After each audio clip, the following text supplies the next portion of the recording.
संविधान को किस प्रकार से हमारे राजनीतिक दलों ने और हमारी पॉलिटिकल पार्टियों के साथ साथ हमारी सरकारों ने भी किस प्रकार से आगे बढ़ाया, इसकी भी चर्चा जरूर होनी चाहिए। मैं मानता हूं ये चर्चा समय उचित होगी। हमारे संविधान की रचना के बाद डॉक्टर आंबेडकर ने बहुत सोच समझकर एक वाक्य किया था। मैं आंबेडकर जी के वाक्य को सदन के सामने प्रस्तुत करना चाहता हूं। कोर्ट, कोई संविधान कितना भी अच्छा हो वह बुरा बन सकता है अगर जिन लोग पर उसको चलाने की जिम्मेदारी है वो अच्छे न हो। उसी तरह से कोई भी संविधान कितना भी बुरा हो वो अच्छा साबित हो सकता है अगर उससे चलाने वालों की भूमिका सकारात्मक और अच्छी हो।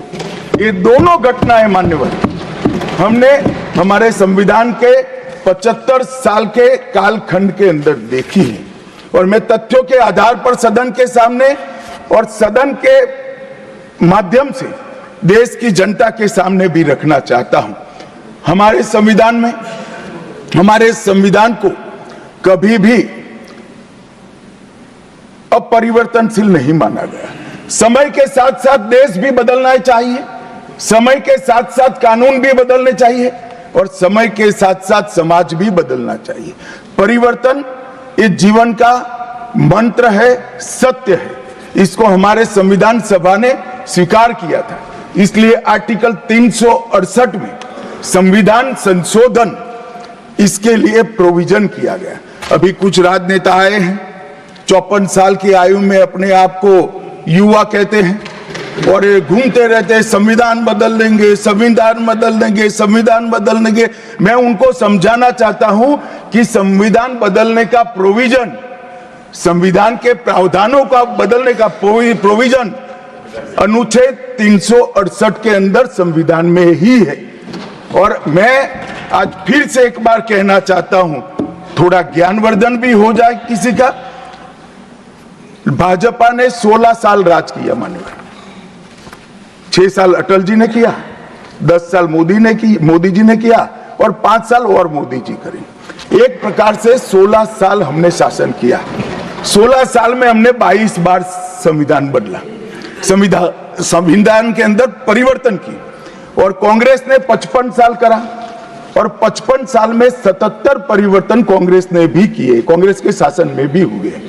अब भारतीय जनता पार्टी और कांग्रेस दोनों ने परिवर्तन किए। ये परिवर्तन का टेस्ट कैसा था, किस प्रकार से किए गए? संवैधानिक प्रक्रिया से भी परिवर्तन होते हैं और संविधान को तोड़ मरोड़ कर, फॉर्मेलिटी कर भी परिवर्तन कर सकते हैं। परिवर्तन करने का उद्देश्य क्या था, क्या हासिल करना था? क्या हमारे लोकतंत्र को मजबूत करने के लिए परिवर्तन किए गए?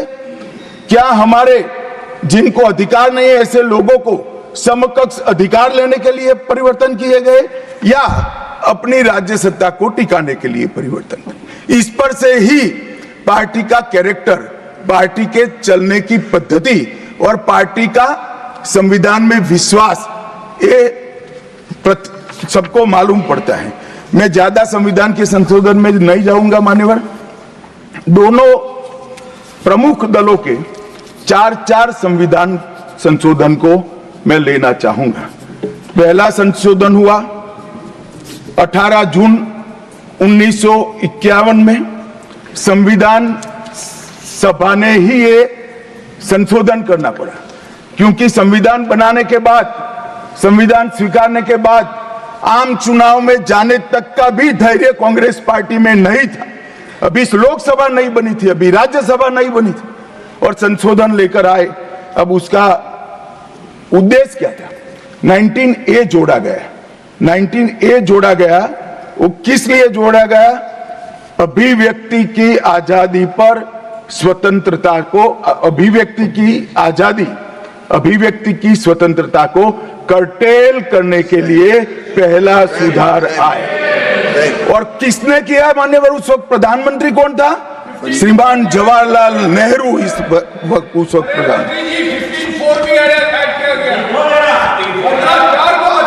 आप बता चुके, अब मान्यवर